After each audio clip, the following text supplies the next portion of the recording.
Hi నాన్న. Hi hi. ఈరోజు మన టాపిక్ ఏంటంటే థైరాయిడ్ ఎంతమందికి ఉందో, అసలు ప్రతి 10 మందిలోనా 100 మందిలోనా ఒకరికి, ఇంకా ఎక్కువేనా? సో ఇలా ప్రతి ఒక్కరూ థైరాయిడ్ ట్యాబ్లెట్ వేయకుండా మార్నింగ్ గడవట్లేదంటే ఇది అతిశయోక్తి కాదు. మరి ఈరోజు మనం ఆ థైరాయిడ్ గురించి తెలుసుకుందాం. అసలు థైరాయిడ్ ఎన్ని రకాలు, అసలు ఎందుకు వస్తుంది, ఏం జాగ్రత్తలు తీసుకోవాలి, వీటిలన్నిటి గురించి మాట్లాడతానన్న. తెలుసుకోవాల్సిన చాలా ఉంది. Good morning to all of our friends and family members. Thyroid ఇది మీకు తెలిసిన పేరే, కానీ వివరాలు వెళ్ళాలంటే ఇది చాలా మిస్టరీ. ఇది pump house of the body, శరీర శక్తి నిర్మాణం, శక్తి మెయింటైన్ చేస్తుంది. ఇది మన బాడీ మెటబాలిజం అంటే తినే ఆహారము ప్రక్రియ, శక్తి ఇచ్చే ఏర్పాటు అంతా దీని ద్వారా వస్తుంది. ఆ సెల్స్నే T3 thyroid 3, thyroid 4 T4, TSH thyroid stimulating hormone ఈ గ్రంథి నుంచి ఉత్పత్తి చేయడానికి 3 ఉత్పత్తి చేస్తాయి. ఇది మన మెడకి ముందు భాగంలో 20 గ్రామ్స్ బరువుతో 2 ఇంచుల తేడాతో ఎత్తులో ఉంటుంది. దీని చుట్టూ రక్త ప్రసరణ కానీ ఆర్టరీస్, వెయిన్స్, నర్వ్స్ కూడా చాలా క్రిటికల్గా ఉంటాయి, లైఫ్ డేంజర్తో. అంచేతను దీని వైద్యము కష్టమే, దీని సర్జరీ కష్టమే. ప్రజల్లో కూడా 100కి 1-2 అన్నారే కాదు, ఇంకా ఎక్కువ మంది. కానీ ఒకప్పుడు ఇంత థైరాయిడ్ ఎఫెక్టెడ్ ఉండేది కాదు. లైఫ్ చెప్తాను, ఆటోఇమ్యూనిటీగా మారింది. ఇది హైపర్ థైరాయిడ్ ఉంది. అంతకు ముందు పుట్టుక నుంచే ఉంది. ఇది గర్భిణీ స్త్రీకి పిండం నుంచి కూడా ఏర్పడుతుంది. 8th వీక్ ఆఫ్ ది ప్రెగ్నెన్సీలో ఉన్నప్పుడు కూడా ఇది టెస్ట్ చేయొచ్చు. దీనివల్ల ఫ్యూచర్లో ఇది హెరిడిటరీ ఫ్యామిలీ చెప్పడానికి కూడా టెస్ట్ ఉన్నాయి. అది కూడా పోల్చడానికి ఎండోక్రైనాలజిస్ట్ కానీ మెడికల్ ఫీల్డ్ డెవలప్ అయింది, ప్రజలు వినియోగించుకోవచ్చు. అలా తర్వాత కూడా డెవలప్మెంట్ అబ్నార్మల్స్ కూడా ఎక్కువ మిగతా ఆర్గన్స్ జబ్బుల కన్నా. ఈ జబ్బు వచ్చిన వాళ్ళకి థైరాయిడ్ సిస్ట్, క్రెఫ్ట్స్, రకరకాల కంజెంట్ అబ్నార్మాలిటీస్ ఉన్నాయి. సో అక్కడతో ఆగకుండా పుట్టుకతోనే లోపాలతో పుడతారు.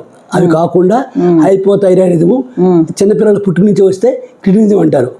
వీళ్ళు బరువు పెరగరు, అలాగే తర్వాత ఐక్యూ తగ్గిపోతుంది, పుట్టుకతో వచ్చే పిల్లలు కూడా ఉన్నారు. వాళ్ళనే క్రిటినిజం అంటారు. బరువు పెరగరు, బరువుతో పాటు ఐక్యూ తగ్గిపోతుంది, మత్తుగా అంటే జడ్డిగా ఉంటారు. కానీ గ్రహించుకోవాలి దానికి. అప్పుడు గ్రహించుకున్నాక ఏమైనా ట్రీట్మెంట్ ఉంటుందా? పుట్టుక నుంచి గర్భశ్రీగా ఉన్నప్పుడే పోల్చినప్పుడు ఉండరా ఈ 3 టెస్ట్ ఉన్నాయి. ఇది ఇలా ఉండగా ఇది మళ్ళీ హైపోథైరాయిడ్ 2 రకాలు ఉన్నాయి. Hypothyroid primary, hypothyroid secondary. Hypothyroid primary అంటే సింథసిస్ లో ప్రొడక్షన్ లో తక్కువ అయిపోతే అదొకటి. వచ్చిన తర్వాత కొన్నాళ్ళకి సెల్స్ చచ్చిపోతుంటాయి, ఆర్గన్ చచ్చిపోతే అది సెకండరీ థైరాయిడ్ అవుతుంది. ఇది హైపోథైరాయిడిజం. కానీ ఎలా గ్రహించాలి నాన్న థైరాయిడ్ వచ్చింది మనకి అనేది? T4, TS థైరాయిడ్ ఫంక్షన్ టెస్ట్లు టెస్ట్ చేయడానికి వెళ్ళాలంటే మనకి ఇండికేషన్స్ ఏంటి? హైపోథైరాయిడిజం పుట్టుక నుంచి వచ్చినప్పుడు, హైపర్ థైరాయిడిజం అంటే ఓవర్ యాక్టివ్. ఓకే, అంటే లావ్ అయ్యే థైరాయిడ్, సన్నమయ్యే థైరాయిడ్ అంటారు కదా. హైపర్ థైరాయిడిజం అంటే ఆకలేస్తుంది, బాగా తింటారు, క్యాలరీస్ ఎక్కువే కానీ బరువు పెరగరు.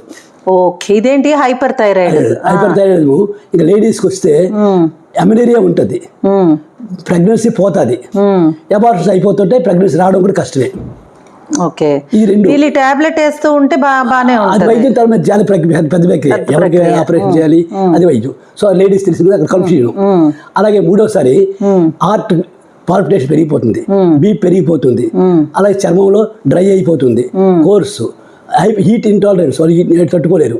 టెంపరేచర్తో పాటు బాడీ ఆర్గన్స్ అన్ని ముందే చెప్పాను కదా, హైపర్ ఇమోషన్స్ ఎక్కువ, హైపర్ యాక్టివిటీ అన్నా కదా, కైనెసిస్ శక్తి ఎక్కువైపోతుంది, తట్టుకోలేరు. హార్ట్ నుంచి, బ్రెయిన్ నుంచి హెమరేజ్ అన్ని ఎక్కువైపోతాయి. వాళ్ళకి ఆపోజిట్ హైపర్ వస్తాము.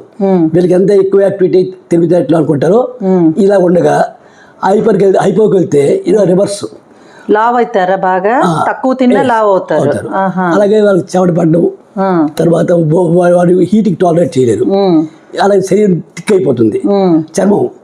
అలాగే వాళ్ళకి తెలివితేటలు కూడా తగ్గిపోతాయి. ఎప్పుడైతే హైపర్కి ఎక్కువ తెలివితేటలున్నామో వీళ్ళకి తెలివితేటలు అయిపోతాయి. కన్ఫ్యూజన్ ఎక్కడంటే వీళ్ళకి కూడా మెండ్రేజ్ ఎక్కువ అవుతుంది బ్లీడింగ్ లో. వాళ్ళకి అమెనేరియా అని చెప్పాను కదా, ఇక్కడ బ్లీడింగ్ ఎక్కువ అవుతుంది, ప్లస్ వీళ్ళకి అబార్షన్స్ అవుతుంటాయి, ప్రెగ్నెన్సీ పోతుంటాయి, ప్రెగ్నెన్సీ రావడం కష్టం అవుతుంటుంది. ఈ జబ్బుల వల్ల అందరికి కన్ఫ్యూజన్, ఏది హైపో ఏపీ హైపరు. అదేవిధంగా డోసులో కూడా కన్ఫ్యూజన్ అంటే డాక్టర్కి వెళ్తారు, టెస్టులు చేస్తారు. థైరాయిడ్ హైపర్ చెప్తారు, మందులు వాడతారు. 2 నెలలు టెస్ట్ చేయడానికి రమ్మంటారు, మళ్ళీ 2 వారాలు. ఈ సిమ్టమ్స్ తగ్గడం మొదలు పెడతాయి. అప్పుడు దాన్ని ఈ థైరాయిడ్ అని చెప్పి డాక్టర్లు ఏం చేస్తారంటే డోస్ టెస్ట్ ఫిక్స్ చేయడానికి రమ్మంటారు. ఈ తగ్గిపోయింది అనుకో పూర్తిగా బాగా సొంతంగా ఆపియడం 8 వారాలకి దీనివల్ల మళ్ళీ ఎక్కువైపోతుంది. టెస్ట్ చేయరమ్మంటారు. 8 వీక్స్ కి మరోసారి వస్తే ఫిక్స్ చేస్తారు డోస్ది. అది వెళ్ళాలి ఒకసారి టెస్ట్ చేసి అయిపోయింది ప్రాసెస్ అనుకోకూడదు. ఈ టెస్ట్ లో కూడా రకరకాలు ఉన్నాయి, అది మందులు చెప్తారు ముందు. హైపోథైరాయిడిజం కి ఒక థైరోనార్మ్ అనే పేరుతో ఉండే మందు, హైపోకి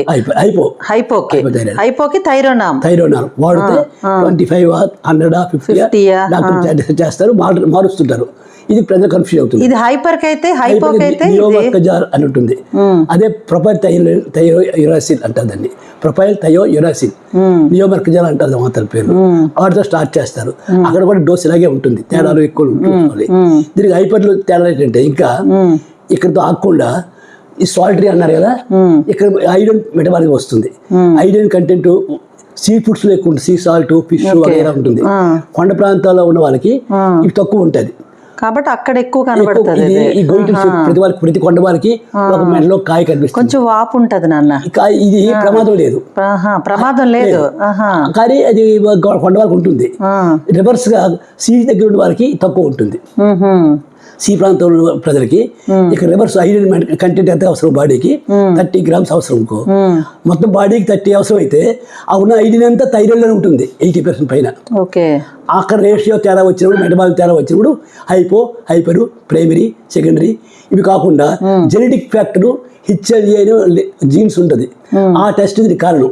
అదే అడుగుదాం అనుకుంటున్నా, అసలు ఇది ఎందుకు వస్తుంది, జెనెటిక్ గా కూడా రావడానికి ఛాన్సెస్ ఉన్నాయని. ఇవి కాకుండా సెంటిమెంట్ నుంచి చెప్పాను, ఆటో ఇమ్యూనిటీ తగ్గిపోతుంది. పాజిటివ్ థింకింగ్ ఉంటే ఇది రాదు. ఈ రోజు రేపు అందరికీ వస్తుందంటే కారణం ఏంటంటే ప్రతి ఒక్కరు కూడా తగ్గిపోతున్నాయి. 100 మందికి వస్తుందంటే అలాగే డాక్టర్స్ తో సహకారంతో పాటు టెస్ట్లు పెరిగిపోతున్నాయి. ఐడెంటిటీ టెస్ట్ చేయాలి చూడండి, మరి ఇవన్నీ కూడా మనకి దీంతో లింక్ అయ్యి ఉన్నాయి. స్కానింగ్ చేయాలి. FNGS ఇది క్యాన్సర్ తెలుసుకోవాలంటే ఫైన్ యాస్పిరేషన్ నీళ్ళు ఉంటుంది, బయాప్సీ చేస్తారు. అందులో 50% హైపర్లో క్యాన్సర్కి వెళ్తుంది. ఆ క్యాన్సర్లో కూడా 3 రకాలు ఉన్నాయి. Single nodular goitre, multi nodular goitre, follicular goitres. ఆ క్యాన్సర్లో కూడా ప్యాపిలోమా క్యాన్సర్, ఎన్నో క్యాన్సర్స్ ఉన్నాయి. కొన్ని నాన్ టాక్సిక్ ఉంటే క్యాన్సర్ కాకపోతే కొన్ని క్యాన్సర్ అవుతాయి. వాటికి ఆపరేషన్ 3 రకాలు. ఇప్పుడు మనకి స్టార్ట్ అయిన తర్వాత మెడిసిన్ అంటూ వేయకపోతే ఇలా క్యాన్సర్ లోకి వెళ్ళిపోతుంది. సో అసలు రాకుండా ఉండాలంటే ఎమోషన్స్ ఇవన్నీ కూడా కంట్రోల్లో పెట్టుకొని చెప్తా. ప్రతి వాడు బ్లడ్ టెస్ట్ చేసుకోవాలా, CBPలో thyroid test, liver test, kidney test ముందే తెలిసిపోతాయి అని ప్రతిరోజు మన లైవ్ చెప్తున్నా. అర్థం కాదేమో అని డౌట్స్ తీర్చడానికి మన లైఫ్ స్టైల్, మన ఆహారపు అలవాట్లతో పాటు ఈ పాజిటివ్ మైండ్ సెట్ అనేది కూడా చాలా కీలక పాత్ర పోషిస్తుంది. లైవ్ లో కూడా డౌట్స్ మన లైవ్ కి వచ్చేసేయండి కాబట్టి వేరే చేస్తామని కూడా చెప్పాను. అలాగే వీడియో చేద్దాం. ఇప్పుడు పుట్టుకతో వచ్చి చెప్పాను, పుట్టి వెంటనే చెప్పాను, ఐరన్ తాలూకు ఇంపార్టెన్స్ చెప్పాను, సీ ఫుడ్ తాలూకు తెలిసినప్పుడు దీనికి టెస్ట్ మళ్ళీ ఉన్నాయి. సింగిల్ లోబెక్టమీ అంటారు. ఎక్కడైతే ఉందో ఆ సాల్టరీ తీసేస్తారు. ఆ కాయని ముదిరిపోతే మొత్తం థైరాయిడ్ తీసేయాలి. థైరాయిడ్ తీసేంత కష్టం తెలుసు నీకు. అక్కడ అది రేడియేషన్ పెడితే ఆ రేడియేషన్ చుట్టుపక్కల వాడికి వ్యాపిస్తుంది.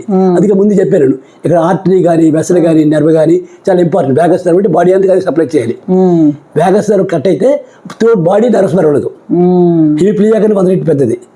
సో ఈ డిఫికల్టీస్ వల్ల సర్జరీకి కష్టమే, ఫిజిషియన్ మెడికల్కి కష్టమే. అందుకే నేను ఎప్పుడు చెప్తాను అంటే ఫ్యామిలీ డాక్టర్ అంటే ఎవరయ్యా అంటే ఫ్యామిలీ డాక్టర్ అన్నారు. నేను సర్జనా కాదా స్పెషలిస్ట్ అంటే ఇవే తేడా. ఇవన్నీ తెలుసుకోవాలండి ముందు. అసలు రూట్ కాజ్ తెలుసుకుంటే దాని నుంచి మనం బయటపడడం కనీసం కొంత ఈజీ అవుతుంది. థైరాయిడ్కి ఇంకా ఇలా రూట్ కాజ్ మూలంకి వెళ్ళినప్పుడు ఇది ఎంతమందికి ప్రతిగా అర్థమవుతుంది. ఈ ఎడ్యుకేషన్ మెసేజ్ అందరికి రీచ్ అవ్వాలని మన సీలు టీవీ తనక అభిప్రాయం, కోరిక. అందుకని అందరికీ కూడా వ్యూవర్స్ పెరుగుతున్న వాళ్ళది, అందరికీ నాలెడ్జ్ పెంచాలని ఈ షార్ట్స్ ద్వారా మా ప్రయత్నం అంటే మీరు ప్రతిరోజు మేము పెట్టే లైవ్ లోకి వచ్చేసేయండి. ఈ మెసేజ్ వీడియోస్ స్ప్రెడ్ చేసి షేర్ చేసి ఇంప్రూవ్ చేయండి. డెఫినెట్గా మనం కలుసుకుందాం. మీకు ఏదైనా డౌట్ ఉంటే ఖచ్చితంగా ప్రతిరోజు మేము పెట్టే 2 to 5 లైవ్ కి అయితే వచ్చేసేయండి.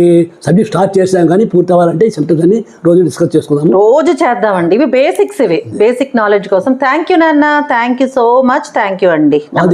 నమస్తే.